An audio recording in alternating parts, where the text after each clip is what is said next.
You're not being paid to be an expert. You're being paid to be a coach. That means you're not influencing their mindset. You're trying to influence their behavior. I'm a big believer that you treat everyone the same, but you handle them all differently, right? So just because you can be hard-nosed and really direct with one rep that I'm talking to you doesn't mean that the other person's going to fly and they're going to crumble. I need to understand them on a personal basis. Do they have families? Do they have kids? What motivates them? It's not just about how do you improve them. It's just being aware. Right? There's no shame in dealing with mental health and all these other pieces, but be resilient. The one thing I do know is that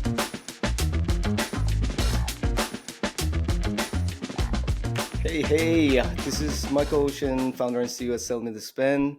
Guys, today I'm super pumped. I have Gordon Crane on the show. Just a little background. He's been in the trenches for over, 15 years. Worked with some interesting brands like Avalara and Propel, and seen all aspects of sales, from sales leadership to account management and enablement. And he also is an active member of Sales Enablement Collective as one of their advisory board members.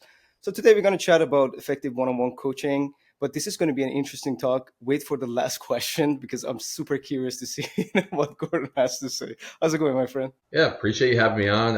It's exciting. I've been following you. We were talking offline, when you started this business out, we've reached out and you're like, wait, there's all my old messages. Like, all right, sorry. I was like, we're all learning, we're all starting at some point, but I'm super stoked to be here, and we'll see where this conversation goes. I promise to be completely open and honest with my answers here. I love it. Unfiltered. Let's roll. Yes. Okay, cool. All right, man. Can you just, tell us a little bit about your background, how you ended up in sales and then enablement? It's probably just in my blood. My family has been selling in some way, shape, or form my whole life. My background started with restaurants, in all honesty. I spent a decade in restaurant management. So, waiting tables, doing stuff. But I was 21 years old. I was a GM of a multi-million-dollar restaurant. It was great times. But you look at those things, restaurants, a lot of people like poo-poo on them from a business standpoint, but they're complicated. And you have a lot of turnover. You have to have training programs. You have to have scalability. So I got just really good at doing those things. And to the tune where I was going around the world for some of these companies and setting up the restaurants and training people. And I love doing it. The point where even outside of the stuff, I coach football. I coach tackle football, flag. I've coached adults. I've coached kids. I love it. And, it's one of those parts that there are a couple of guys that I coach one-on-one even outside of this. I just found that I really love working with people and training, even above and all selling. That's interesting, man. Like that. How did you end up in tech sales? If you can share. Honestly, this is, some people are going to look at this and be like, oh, it's kind of cliche, but I bet on myself. I was in restaurants for a long time. I got laid off. I literally went and I got on a work trip. I was down at a place in Texas for 3 weeks, came back, got laid off that day. Oh. And it happens, right? It was, this is years ago now, but I was looking at ads. It was Craigslist back then. And I saw this company as Point of Sale. And I was like, all right, I'm going to take a massive pay cut, like $30,000, $40,000 pay cut. I put 1 foot in tech, 1 foot in restaurants. And I happened to know the right people at the right times. Somebody was at Avalara and was like, hey, they're building a sales team. I think you're really good for it. And I bet on myself. And I made one jump, partly in the tech, partly in the sales, and then got pulled into it. And I just loved it. I love the pace of it. I love innovation. I love talking to companies and learning about them. I think, being curious is one of those parts you can't fake. And that's kind of got me to tech sales, and I got hooked on it. I know, man. We all end up in tech sales in one shape or form. But it's interesting. Like, it's really fascinating. Like, everything is moving fast, to your point. Like, all this, transformations, and we're talking AI every day right now. It's just, I don't know. It helps your brain to flourish a little bit more than just maybe other industries, or maybe I'm off base, but I work in other industries too. Got to tech and I'm like, oh shit, this is different. Everything is different. I mean, you can buy certain things like commodities and hard goods. Like you buy a grill, you're buying it once every few years, right? Yeah. It's not like you're buying one every day. It's not solving a massive problem that 3 other things in your house can't do. Tech really helps businesses scale. And I think at the end of the day, it's a discovery question I ask people. Is like, hey, it's like everything's going great now, but at what point when you scale up, will it just fail? And that's one of those parts. Like, tech's about helping people scale and grow. That is true. I wanted to understand, like, if you can share a framework for running coaching sessions, and especially like focusing on managers when they get into this coaching sessions with their reps. What do they need to do before, during, and after? I think it's realizing that you need to meet people where they are, right? You're not going to come in and just say, you're going to do it my way. This is the way it's going to be. And, you're going to be an overnight success. And I think Yeah. the best coaches are really, they're going to do a little bit of research. It's just like a sales process. You need to understand them. What are they good at? What are they trying to do? What are the goals and outcomes they're trying to achieve? But it's also, instead of just jumping there, saying, well, what have you done? Like where have you actually put in the effort? What's not working? What's not registering? And I think that's the part there. It's like doing a normal sale. You have to understand what you're trying to solve for and what are they trying to reach. Yeah, I totally agree, man. Like, I go back to my sales job in the past, and coaching sessions to me, like 99% of the time, was like, this is what I want from you. Let's just look at your pipeline and see what we're can we just take a step back and just look at me, like, you're a sales manager, you are my leader. Can we take a step back and make it about me? Maybe I'm really struggling with something in particular, and I'm not just talking about like tactical stuff. Yeah, maybe this deal is not moving forward. Maybe I'm really dealing with some shit in my life that we need to talk about, and I have nobody else but you, working 24/7 together, right? Yeah. No, and I think that's when you look at teams, like you can talk about diversity, you can talk about these other things, but like you need to understand who you're working with. And I'm a big believer that you treat everyone the same, but you handle them all differently. Right. Hmm. So just because I can be hard nosed and really direct with one rep that I'm talking to doesn't mean that the other person's going to fly and they're going to crumble. But I need to understand them on a personal basis. Do they have Hmm. families? Do they have kids? What motivates them? Contrary to popular belief, not every sales rep is motivated by money. True. And even I've seen spiffs like, here's $1,000 spiff. And some people are like, that's not getting me out of bed. Right. It's just not enough. But there's ways to work with people, but it's not just about how do you improve them. It's just being aware. Like when you can sense that somebody's off and their energy's not right and something's bothering them, like to really just reach out to them as a person and as a human. Like that's where you make the connection. That's where you earn the trust that they'll be like, okay, this guy really cares about me. It's not just about money. It's not about like revenue or any of that stuff. It's like they want me to just be a better person, a better human. And I think Mm. that's something else that we can stand to take a step back and look at. I love it. Look, it reminds me of I had someone on the show and said something interesting. That said, just ask a simple question: do you even feel included? Like, what's really missing? Like, just start an understanding, like, why he's off today. Maybe it's just today. Maybe there's something really big going on in his life. And it's not always Yeah. about like sales and numbers. Yes, it's important. We're all in revenue. We want to hit the targets and all that stuff. But to your point, like giving someone spiff, it doesn't help. Like, I remember I decided actually to leave a company at some point. Although we were growing, I was high performing rep. And when they came back to me, my manager said, look, we decided to increase your OTE by $30,000. And I kind of like feel offended, to be honest. It seems like you guys are not even listening to what I'm saying. And it reminds me of like someone was saying, in job you either learn something or you earn something, or hopefully it's both. When it's missing, then maybe it's time just to move out. Anyways, look, before the show, you shared something really interesting interesting with me that really got me curious. Is that 2 plus 2 plus 2 equal to 16? And look, I don't know, and maybe I'm off base. It sounds like a framework. If it is, just walk me through it. It's kind of a framework. It's also just kind of an approach, right? And you got to think if you're in enablement, you are focused on metrics, right? And a lot of times what we get caught up in is people are just focused on the outcome. Win the deal, win the deal, win the deal. And I believe that reps are really a sum of their parts. And when you start to take them down, it's like, what are all the things that they're doing? Well, what are all the metrics that they have? If you just focus on one, it just makes a dent. But when you start to look at multiple, they compound, they get bigger. So, and I say 2 plus 2 plus 2 equals 16. Most people know it's 6. It's like, no, it's not. Because if I come to a rep and say, all right, well, where are we struggling? What's going on? Like, what are the metrics they care about? You're going to look at ASV, so their average sale price. You're going to look at their discount percentage. You're going to look at their deal velocity, their closing rates. There are all these different metrics that they can look at. And there's different skills associated with each of those. But when you start to influence them independently, it's flat. It's 2% here. If I increase your close rate by 2%, fine. If I increase your speed by 2%, that's another thing. If I decrease your discount percentage by 2%, there. But when I start to influence all of those, they compound. Mm-hmm. So when I increase your ASV, your discount percentage can be the same. But when I add $15,000 to that cost, and I increase your closing percentage by 2% from maybe 18 to 20, and we're looking at your deal velocity coming down 2% faster, that all translates out to a much bigger number in the end. So it's not just about how do I make more revenue? It's like, well, how do I focus on the little things that will add up and together compound and be big? It doesn't have to be big. You don't have to go from being a 20% closer to a 30% closer. You can make 2% changes across multiple categories and actually be further ahead.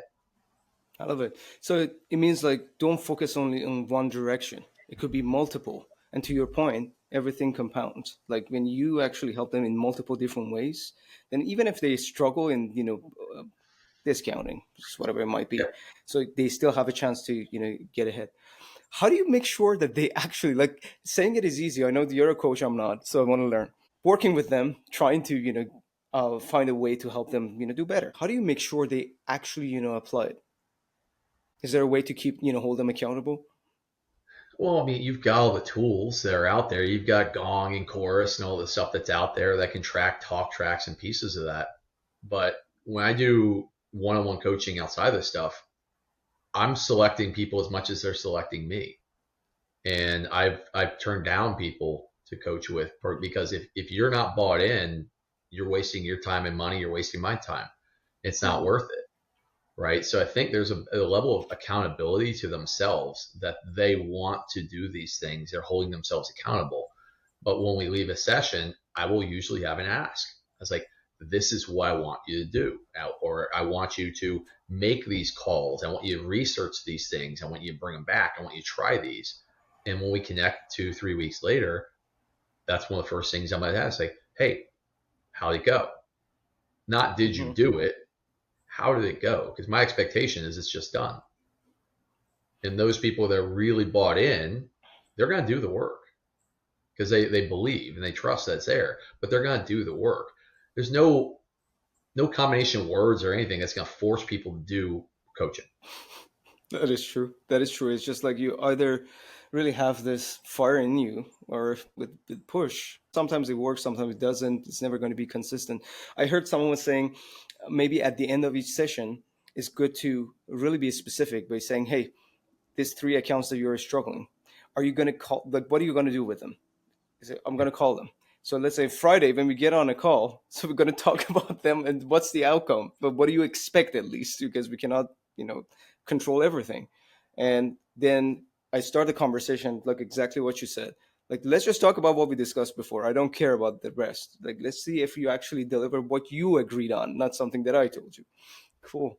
Do you believe your reps burn leads practicing on client calls? When it comes to giving them one-on-one coaching sessions, you just don't have the bandwidth, so you get rid of them altogether? Or maybe you notice that your team spends a lot of time on non-revenue tasks like taking notes, updating CRM, or drafting emails? These are the exact challenges we solve for other revenue leaders like yourself. With Sell Me the Spend AI Coach, you can offer your reps role-play sessions at scale while automating one-on-one coaching sessions based on your best practices and methodology. Also, AI will take care of all their non-revenue tasks, like note-taking, CRM updates, draft the email for them, so they can focus on constant improvement while you're focusing on one thing and one thing only, revenue growth. If you're interested in learning more about the clients we are working with or use cases that might be beneficial to you, check us out at sellmethespend.ai.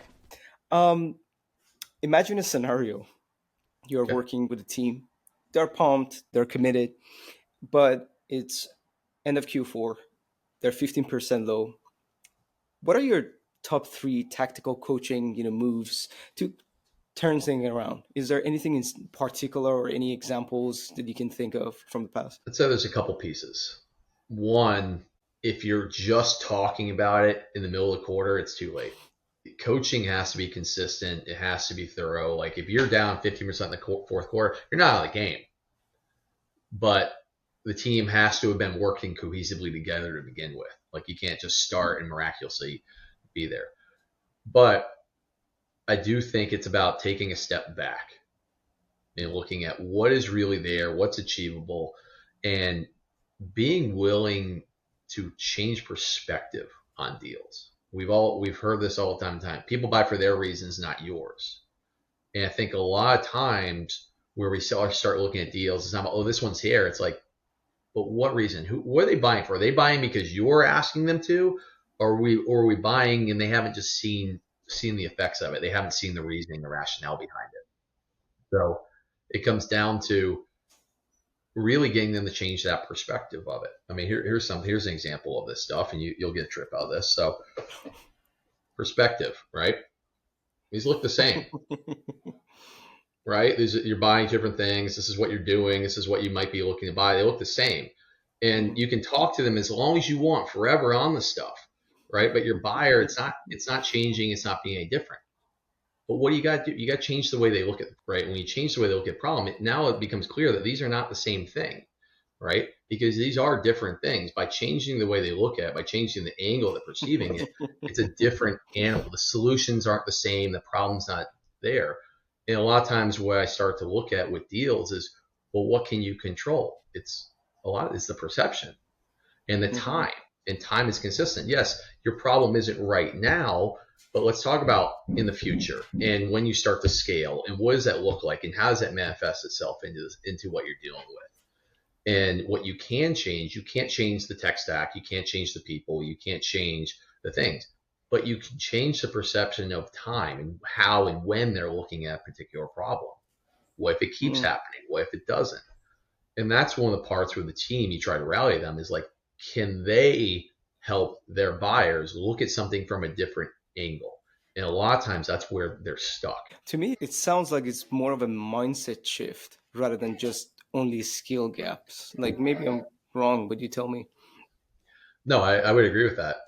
Skills are skills. I mean, you've got hard skills, you've got soft skills, but it's like a basketball player, right? Sometimes a shooter needs to see the ball go through the hoop and they need to see a win and they need to see some micro commitments and they need to see people really starting to engage them on those. And maybe that's where sometimes it looks like, oh, we can't do it. We haven't closed anything. All of a sudden a deal drops and people get excited about it. And then another one comes in. And these don't have to be the big deals, right? And I think this is where people need to also shift their focus is it's not about big deals. I was just reading about, I think it was HubSpot, right? And their CEO was saying like, guys, like everybody focuses on these huge deals and these big accounts, but you can build a very, very successful business by focusing on small, medium-sized accounts. And I think there's so many reps that chase the whale and they forget that you can be very successful. You can be top of the heap by just closing good deals. They don't have to be big. Just many good deals is a very successful career. It doesn't have to be the $1 million deal and nothing else. Like I think, fortunately or unfortunately, we kind of like glorify enterprise space now that we're talking about that. Like if you're a, well hunter, if you go and get some of those like top 50 logos. And I think naturally as human beings, especially like salespeople, if they're competitive, they're like, oh, I want to be that guy. I want to be known. I want to get the recognition. Well, we can learn from some literature about chasing the whale. You've read Moby Dick, right? Yeah. What happened to Ahab? Chasing the whale. He went insane. Yeah. It's a lesson there. I mean, don't chase the whale. Be Captain Sig on Deadliest Catch. Fill the boat with crab. It's a little stuff, man. That guy is rich. And all he does is get a little tiny crab, fills the boat up. Ahab went insane chasing the whale. And I see a lot of reps that they're down. They start chasing the big things. Don't chase one big thing. Chase 6 medium or small things. Get those in, right? Because you could also not have to discount them as well. You're focused on just doing smaller things, smaller initiatives, little pieces, and the bigger thing falls into place. That's so true. Look, it's a perspective thing, if I'm not mistaken. Like because I'm guilty of it, and there's a painful, lesson that I learned through experience. This is my third company. The second one, we were growing extremely fast, but I was super reliant of very large organizations, and we pulled it off. Like we had one company paying shit ton of money. So what happens if they're gone? Can you replicate it? Can you get other ones? Even the deal cycles are so long, and Mhm. sometimes it gets so political. So you're running a big risk of getting always burned out trying to get to these deals. But to your point, maybe there are some low hanging fruits can teach you a pattern of having more consistency in what you're actually bringing in and closing, and you can build a career out of that too. There's no need to chase some hypothetical dreams, I guess. Well, I mean, a former company I was with, that's their model. They owned the mid market. They were opportunistic high, they were opportunistic low, but they owned the mid market and they grew outward. But a lot of Mhm. people, like when you're only chasing Fortune 500, you're feast or famine. You are Yeah. betting not just the company, but every individual that's attached to it. You're risking their families, everything else. I think there's Hmm. something to be said for businesses that can just provide a solution to the buyer at the right time for what they need. It doesn't have to be an 8-figure deal. It can be a 5-figure deal, and you just work to get more of them. Hmm. What I love about this is, as a coach, you have perspective. Like it's not just about doing the checklist. Let's just sit down and go through things, work on your skills, or look, that's a necessity. You want to build skills, of course. Like you're a Mhm. seller, you want to get better. But sometimes it's just a shift in perspective. And I think that's one of the most powerful things that coaches can do. But I wanted to hear from your perspective. What are the things that many actually sales coaches are doing wrong and they can stop doing tomorrow? Is it like two, three examples you can share? I think you just have to remember that you are the expert, but it's not about what you know, right? To be a coach, you're not being paid to be an expert. You're being paid to be a coach. And that means you're not influencing their mindset. You're trying to influence their behavior. And to do that, you really have to help your student, your mentee, change the way they think. And that's not through force. That's by asking them questions. That's by asking them to really just think differently and come to conclusions.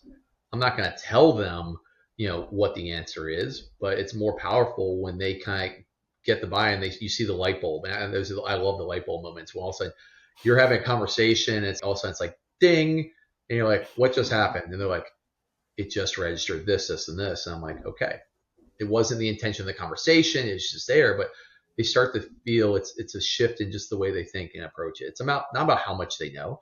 Sellers know how to sell. They've closed deals. Sometimes it's luck, but sometimes they have raw skills. They have like a core function that's there.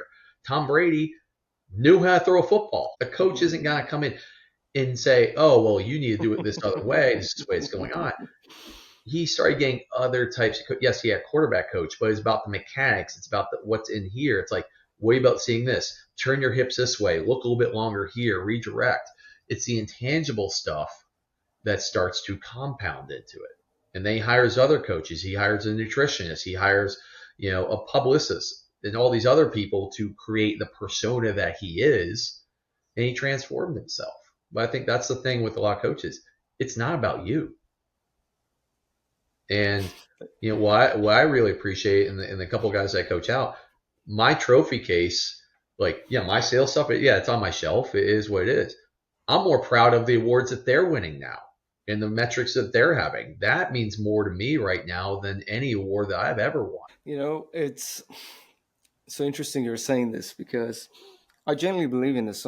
I think so many people are going to hate me for this, but many sales managers shouldn't be coaches. And I don't care about the background. Like a typical conversation is, yeah, they were high performing reps and got to sales management, position. Now they have to do coaching, and it's not necessarily a skill thing. Some people are just not interested in doing this because it requires a lot of patience and a lot of understanding. But at the same time, I'm I get surprised because especially if you have sales background, like what you just said, shed a light on something that they may not see and give them that aha moment without pushing. So you pretty much do the same thing with your clients if you're not selling ice cream. That look, you're not pushing anything, but you're sharing. You ask a good question that might make them think, and it may not. And I think this has something to do that you. you mentioned when we started the conversation has something to do with curiosity. Yeah. And some people just maybe are not a best fit for that. No, there's a fit for everybody. And we've seen it in sales and organizations. You see top reps that are fantastic. Literally, they will outsell anyone, everything. They're not leaders. They're Hmm. fantastic at what they do, but people like, you're going to be the next manager.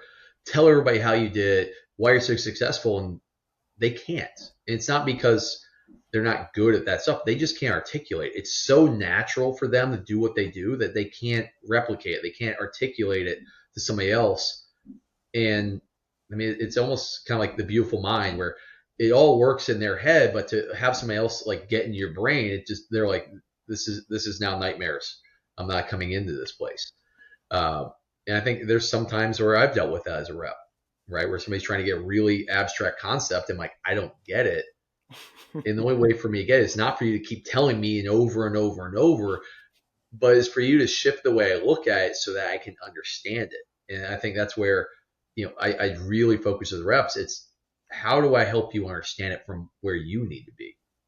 Again, Hmm. I did a speaking engagement for Sales Enablement Collective where I took the show Love It or List It as an example of ways that people can listen to a show and be like, wait a minute, this is sales. It's sales. It's about listening. It's about understanding what are the requirements. Why are those the requirements? So a lot of people just get the requirements. All right, I got the requirements. Now what? But why are they there? Because understanding the why behind the what is the difference between winning and losing deals. And yeah, it's funny. Yeah, the whole course on that, the whole speaking engagement on that. I love that. I gotta watch it. Do you have a recording for it? I will find it for you. Okay, I appreciate it. Look, I have my last question. Sure. And I think this one resonates with a lot of people. And it's about going through RIF. I know you're currently dealing with this. And in your Yeah. career, all of us like face this at some point in one shape or form. I'm just curious, like, what surprising insights or aha moments, as you said, that you realize about resilience going through this and seeing other people going through it? And is there anything as a football coach and as a sales coach that shifted your the way you actually practice some of these, let's say, learnings for yourself first and then for others? A couple things. One, everybody's going through something right now. I mean, it's the reason you are connecting is Graham, who was on the show recently, like he reached out to me to support me, and that same day he was laid off. Yeah, I think the biggest realization I see in this is that everybody's going through something right now. And what we can do is really support each other in the way that if somebody is asking for help and you say you're going to help them, do it. If you say you're going to reach out and you're going to make connections for somebody and you're going to do introductions, actually do it. And I think there's a lot of people that they don't actually do that right now. And it's great that you're there, but like be true to who you are and give those people out. Now, for those that are on the other side of it, there's a lot of things going on. Depression's real. People face this stuff, but don't shy away from it. If you need to get help, you need to go to the therapist. Talk to somebody. Be open about Hmm. this stuff, right? There's no shame in dealing with mental health and all these other pieces, but be resilient. The one thing I do know is that you can't go forward without taking a step back in careers. I've done it multiple times where I built myself up and started at zero, built myself up higher, started at zero. This is probably the fourth or fifth time in my career that I've had to build back up. But you learn your lessons, you take your strides, and you focus. And if you are looking for a job right now, it's a sales cycle, right? And this is you have to do things. You got to make connections. You have to talk to people. You have to prospect. You can't take time off and let things go for 2 weeks. Like, hey, so what's going on with Joe opportunity? Oh no, they said call me in 2 weeks. It's like you can't wait, right? And I remember, I had interview opportunities, and there's times where, oh, this is really good. It's a sure thing. It's done. You take your foot off the gas, and next thing you know, that falls apart, and you've lost a couple weeks of momentum. Just keep going.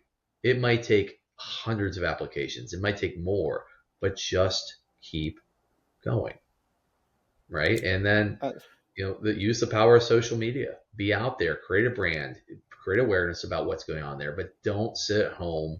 Don't be quiet about it. And here's the last thing. Don't just sit at your computer for 8 hours a day. Like, let's be honest. Mental health, get out, do something for yourself, spend time with your friends, your family, but don't just sit at your computer, right? It's tough. And I have to give myself that. My wife reminds me of the same thing. Get out, go in the woods, go backpack, do your thing out there. And I'm like, no, you're right. Thank you. So that's what I'll be doing next week. Oh, nice. Very good hitting. If you don't mind me asking. It will be in the woods. It will be by myself, and it will be without any technology. So that will Love recharge. it.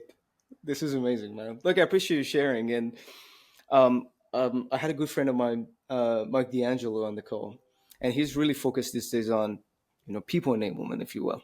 And he got laid off. He was very open about it in the show, and said, "Look, this is what I truly believe, and I build this mindset for myself. Each time you have a setback, it helps you actually, bounce back up. Not just, just get back on your feet and get ready for, more punches, but it helps you actually jump." And it happened so many times in my career as well, like before in sales. And then when I got into entrepreneurship, started, building companies. And when you lose a company, and I did, and especially when you get some momentum and you're like, I arrived, things are good. Then you realize, like, it's life. What do you Yeah, want to do about it? So many things you don't have control. It's just your attitude, how you approach it after. Awesome. Gordon, look, if someone wants to reach out to you to have a conversation, first and foremost, can they and how? absolutely. You can find me on LinkedIn. You're gonna find Gordon Crane here. Please reach out. I'm happy to have calls. Connect on that way. We can share information and go from there. Whether it's about jobs, and I'm not looking for a handout. I'm not looking for a job. I love just working with people. And that's one of the things I advise companies, I advise people, and that's really where I want to make an impact right now. Is just that it's not about me. It's just you just want to have a conversation. You want to ask for advice. Reach out to me. I'm here for anybody. Amazing. Thank you very much for taking the time. I hope you enjoy it, and see you soon. Bye for now. Thank you.